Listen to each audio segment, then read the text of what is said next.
All right, YouTubers, making the 8.8 work underneath a 1966 Mustang. It's an 8.8 out of an Explorer.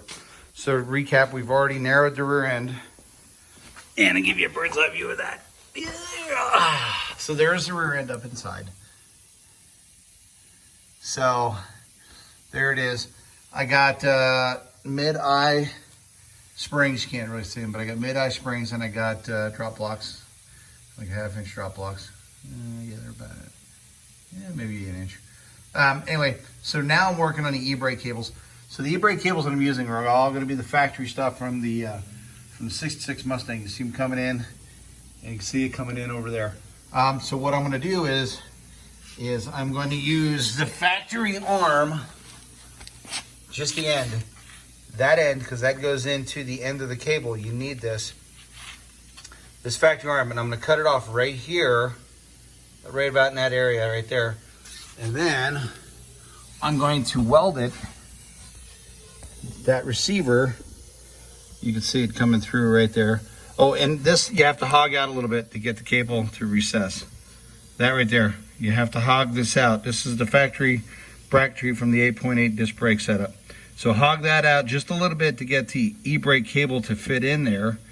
And then this e-brake cable, all it has to do, it has to pull this right here, that right there.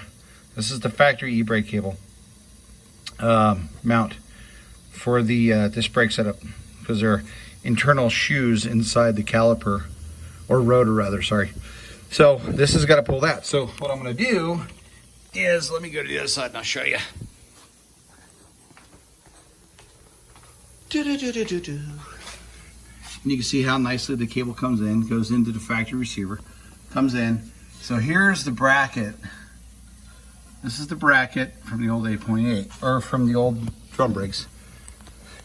So I'm going to take that, because you need it. See how it mounts back there? And then I'm going to, can't really see it, but I'm going to weld this bracketry right to this arm, right there. So it has the cable, it'll receive it. And I'll show you when I get it done. It's the easiest, fastest way I know to get them to work, because there's no other way to really fashion that end to that arm. So, and that arm is designed to come through that bracket should you ever have to replace it, but those never have to really be replaced. And if I have to replace it, then I'll just replace the whole backing plate for the Explorer 8.8 disc brake setup, because they're a dime a dozen. There's millions of them. So that's what I'm doing with the e-brakes. Next, I'll be working on the brake lines. All right, peace out.